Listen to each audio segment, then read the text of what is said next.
Hello everybody, good evening and welcome to the United Stand. This is your latest Manchester United news. It's a bit of an off-the-cuff show, to be honest. I wasn't planning on doing a show at this time in between all the Premier League action that's going on, but there is a lot to update you on in relation to Manchester United on numerous transfer themes that don't involve Frenkie de Jong, which I think we can all say deserves a like on the video and a big hurrah, because we're not going to talk about Frenkie de Jong. We're going to be talking about signings in the attacking areas, some positives and some negatives. Sorry I'm a little bit late, but if you've been watching me on That's Football, you'll realise I've been watching lots of football this afternoon, so a little bit late there. But lots to get into, and I suppose the story to start off with came out late this morning. Erik ten Hag has added PSV forward Cody Gakpo to his transfer list. PSV, Dutch again. I can almost hear those cynical media outlets saying, oh, another Dutch target, but what's he going to do? He can't trust United scouting, so he has to go with what he can trust, and what he's going to trust, unfortunately or fortunately, is going to be the Eredivisie. It's coming in from Mullock in the Mirror, who have been, him and Bates and Disco Mirror have all been pretty good around Ten Hag. I don't know why, so we should probably take notice of it. Also goes on to say that PSV will only listen to offers for Cody Gakpo once their Champions League status is confirmed, with them in the qualifying stages of the competition. I think they play on Tuesday. So it's not an immediate deal. It's a backup plan for Anthony. What do we know about Cody Gakpo? Well, I'm sure a lot of you know a lot about Cody Gakpo, and I'm sure a lot of you don't know nothing about him. And I would put myself on somewhere between. The limited bit I know is I focused more on Ajax, because who doesn't? But he plays for PSV. Welcome to the Members Club, Louis. He plays for PSV. Get him, I don't care who he is, get him, says Indiva. Fluffy's been a member for 3 months, thank you very much. So he plays for PSV. Commented on your recent post on Instagram about De Jong, says Jake, thank you very much. So he plays for PSV, he's a winger, he's 23, and he's fast, he's skillful, he's got a good shot on him. He's right-footed, he predominantly plays off the left. So, I don't know. I don't know about this one. We've also been linked to Leroy Sane, who's very different. I'll talk about that in a minute, and I wish there was something in that. But in relation to Cody Gakpo, a lot of excitement around this morning. Personally, what we could do, because the price is important, apparently the price, welcome to the Members Club, Jason, apparently the price would be around 40 million. Ivalon says he's miles ahead of Rashford.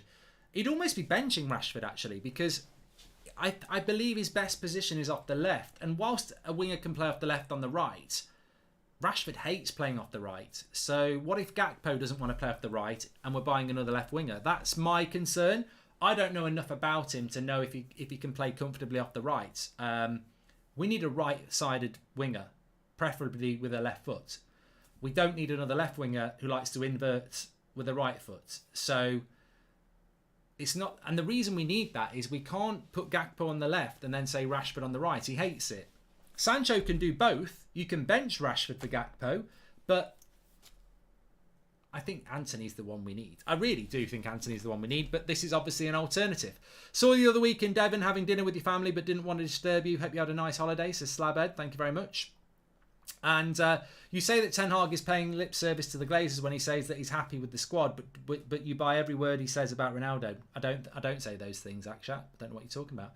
Gakpo is better than Rashford, Player of the Year in Dutch League, says HKN. Well, there's a lot of excitement about him, and I can't deny that. He can play through as a striker as well, which is a very good point from Kamani. And all I'm going to say about this is we're clearly looking at him. We're clearly looking at alternatives, and that is a good thing. I mentioned when I was outside Old Trafford a couple of days ago about Ziyech, and Ziyech is a left-footed right winger, would be cheap and a stopgap for a year or two. So if I'm open to that, I'm definitely open to this. I think it's a great point that he can play through the middle as well. And you know, we're well stacked on the left-hand side. That would be my only thing. I mean, the problem is Rashford wants to play off the left. If Gakpo wants to play off the left, can Alanga play off the... I mean, well, maybe that's not the conversation to have. Mark, I literally hope that we start the season bad just for the sake of getting the transfers in. Otherwise, it will be Glazers' positivity spin, says Shav. and wouldn't want Gakpo to hamper Garnacho's progress, says Son. Well, just talking about the start to the season as well, that Spurs game, very impressive. So many options. Their front three is on fire. So, you know, we need to get some business done sooner rather than later. But what I was going to say about Gakpo, and we'll have to wait and see where this goes, but I do genuinely believe there is some, you know, I think United are trying to move away from the Antony deal, and maybe this is where they're going to move away from.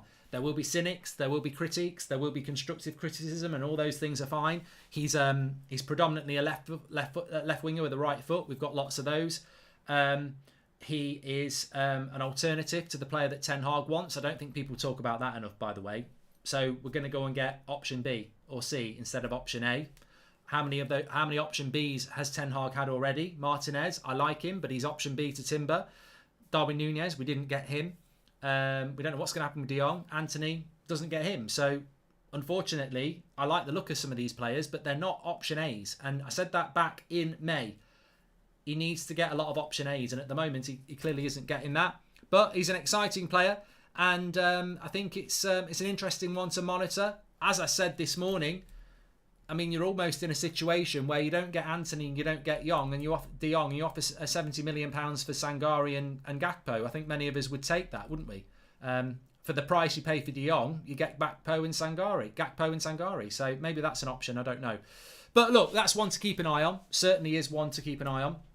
Now, the interesting story here is, and look, I don't know a lot about this journalist. I really, really don't. But Tom Hopkinson also, I believe, writes for the Mail. Now, the Mirror. I say the Mirror. And it's the Mirror that are talking about Gakpo. So, chief sports reporter for the Sunday Mirror and the Sunday People, Tom Hopkinson. Now, we're going to be talking about Steve Bates, who writes for the People. He's been quite good this summer. We've just spoken about the Mirror, Mullock from the Mirror. So this is their chief sports reporter. Get my teeth in, Tom Hopkinson, and he's saying that Manchester United have made a surprise inquiry about former Man City winger Leroy Sane availability as boss Erik Ten Hag continues to assess his attacking options. Now, Michael says, is the Mirror reliable? I never would put the Mirror as massively reliable, but there's something with the Mirror since before Ten Hag came in, and since Ten Hag has come in, they've got some connection within Ten Hag's inner circle or the club, because ever since Ten Hag came into the club, the Mirror and the Sunday Mirror have been pretty good around United, and I'll acknowledge that they have. So that, I think this is fantasy. But what I would say about Leroy Sane is I would take him at Manchester United. When he was at Man City, I often said he's the most left-footed balanced player I've seen in the Premier League since Ryan Giggs.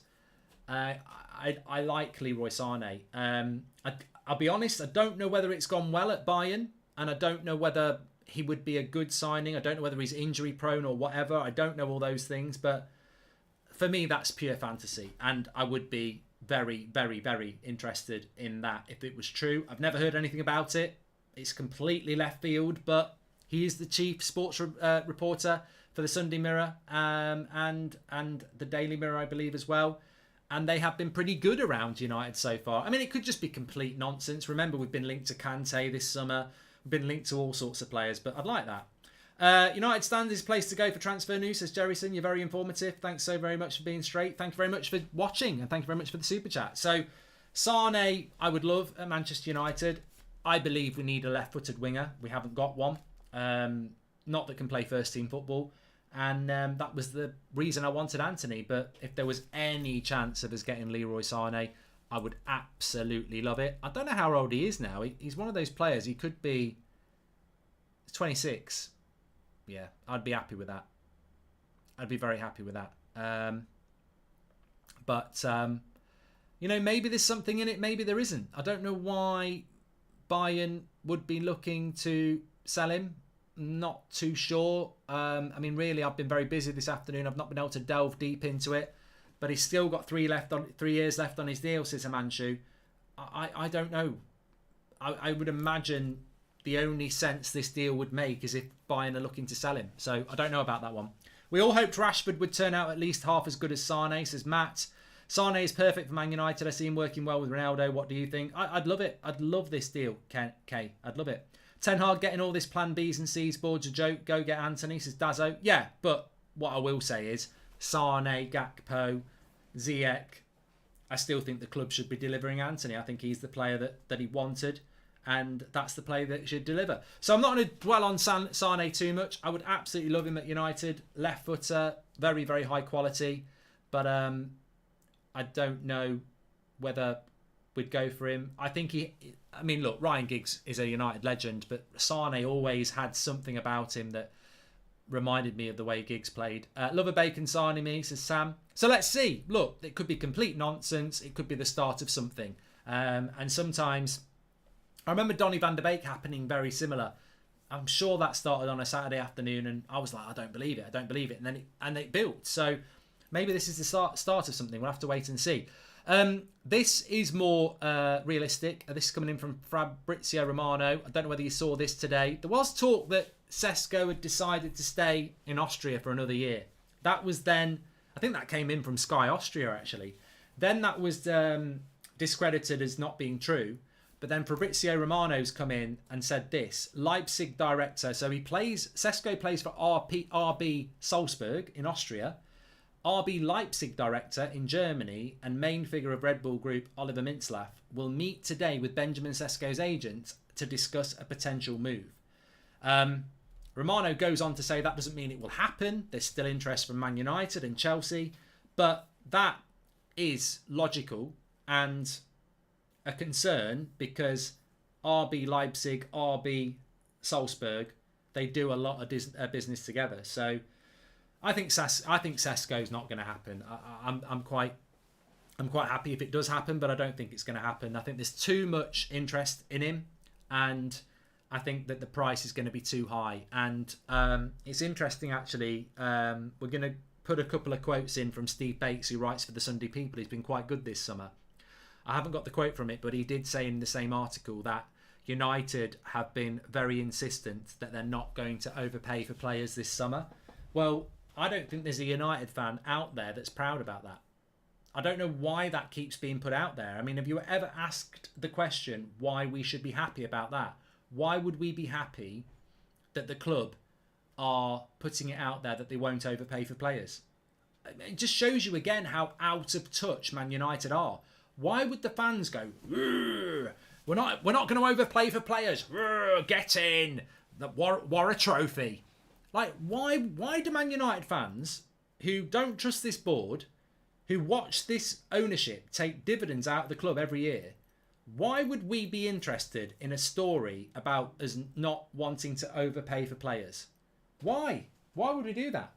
I don't know. But they keep putting it out there like we're meant to be proud of them. Oh, I'm so proud. War a trophy. I'm so proud that we're not going to overpay for players. Ultimately, what that translates to is we're not going to overpay for players because we're not going to buy any bloody players. I don't mind overpaying. Like, I saw somebody on Twitter today saying Chelsea are trying to spend 80 million on Fofana and they've just spent 55 million pounds on Cucurella. If that was United, we'd be getting a load of shit. And I thought, what? Why does the... I don't care if we spend 80 million pounds on Harry Maguire and Aaron Wan-Bissaka if they become good players.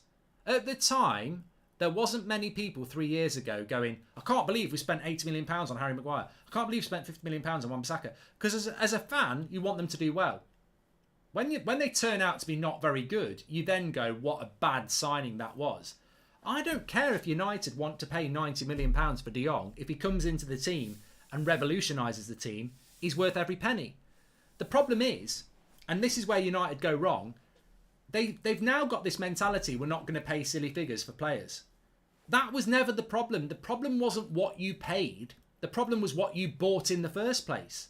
Like, if Harry Maguire had gone on to be one of the best centre-backs in Europe, nobody would have said a word about 80 million. Liverpool paid 75 million for Van Dijk. But United, they just get so lost in their own nonsense.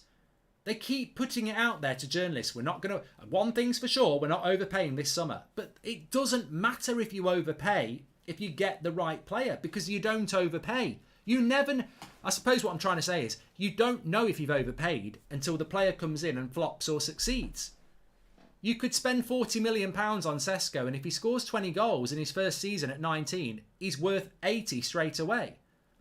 You can't judge the price of a player before you've bought them. You could spend £10 million on Malacia, and it could be £10 million too much if he's total trash. So I don't know where this is coming from, but it keeps coming out there that we're not going to overpay. We're not going to overpay. And all that means is we've got no money. That's what it means, because you can't actually overpay for a player until you know what they do. If you spend £70 million on Anthony, which I wouldn't advise we did, but if we spend £70 million on Anthony and he gets Player of the Year, he's worth 90 million in a year. So it's just all about saving money. Have you heard about Marko Arnautovic, says Kim? I heard about him a few years ago when he played for West Ham. I hope he's not being linked to Manchester United. Bloody hell. So yeah, with Sesko, I think Leipzig being interested is quite interesting, because Salzburg to Leipzig, they've got that Red Bull Group connection.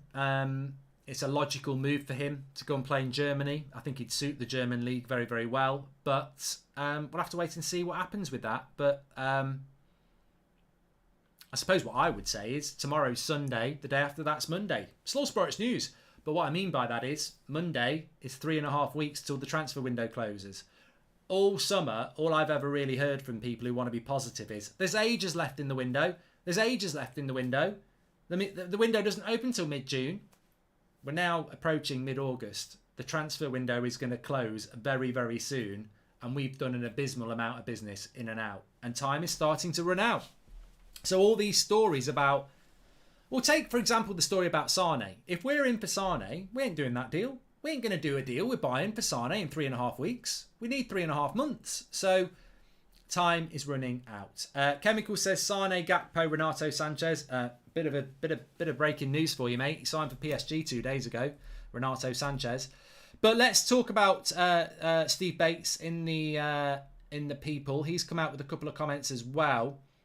Quite interesting in relation to tomorrow. Cristiano Ronaldo believes he's ready to play tomorrow and has told Ten Hag he feels fit enough to play some kind of role. I think he will be on the bench, to be honest with you. But he goes on to say that sources at Carrington say Ronaldo has been flying in training. That is basically true. Loads of people have said that. There's loads and loads of people who are saying that from all sorts of different areas, whether it's coaches, media, other leaks or whatever. Loads of people have said that Ronaldo's been fantastic in training this week, which is something we desperately need, because if he wasn't professional, he might just be like coasting. So it's good to hear that Ronaldo's doing that, but I don't think anyone's surprised by that. Mark, the way you said Bayern might be better without Lewandowski would be the same logic extended to Ronaldo, says Rory, a more mobile team. No.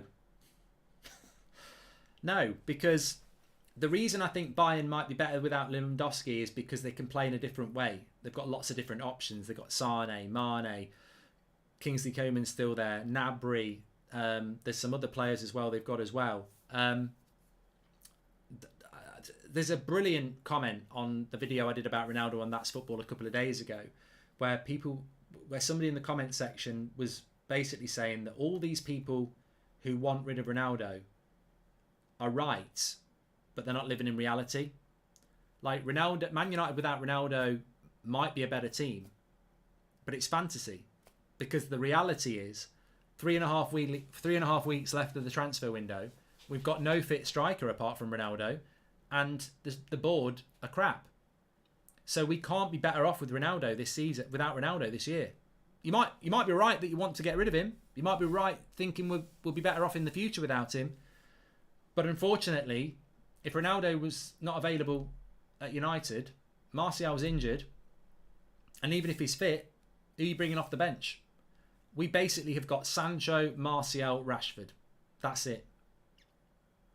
For all season. That's it. If Ronaldo goes, that's all we've got. Martial, Rashford, Sancho. Rashford's been very inconsistent at best for 2 years. Martial the same. And then you've got youngsters like Alanga.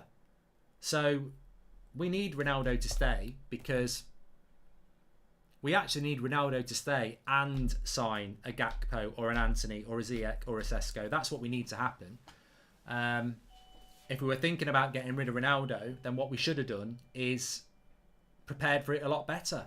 And look, again, it started in the chat, hasn't it? Lewandowski is amazing. I'm not saying that Bayern Munich are better without Lewandowski. I'm just saying they might be able to play in a different way with a bit more mobility, a bit more false nine stuff. But this ain't the Bayern Munich channel. So anyway, super chat. Gakpo is better than Rashford, player of the year in the Dutch league, says HKN. Thank you very much for that.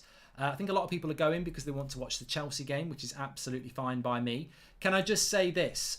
Very interesting updates. Let's see where they go with Gakpo and Sane and Sesko. But we've got a game tomorrow, as we know. My overall arching feeling is it's all fine and well being linked to all these players, but there's only 3.5 weeks left of the transfer window. And what are we going to do? What is it we're looking to do? How quick are we going to do it?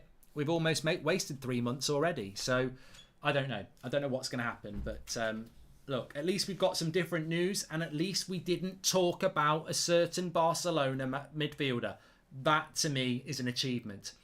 Thanks, everyone, for watching. It's only a quick update. Hope you've enjoyed a quick update. Make sure you subscribe, bottom right-hand corner. Smash a like. And can I just say to the United Stand loyalists, or whatever you want to call ultras, I'm live on TalkSport at 7:30 with a brand new show. 7:30 till 9 o'clock. Call Goldbridge. You can call in all the footballing matters from the day, tomorrow, everything that's going on. It's going to be live on the YouTube channel TalkSport at 7:30. I'll be reading the chat out. You can call in. You can listen on the radio. So please give us some support. It's a big deal. And I'll be live on there at 7:30. We've also got a video coming out for you at 8 o'clock as well anyway, if you want to watch that. But tune in at 7:30. I'm really looking forward to it. We're talking about Arsenal winning the league. United, should Ronaldo start? All that jazz. Speak to you on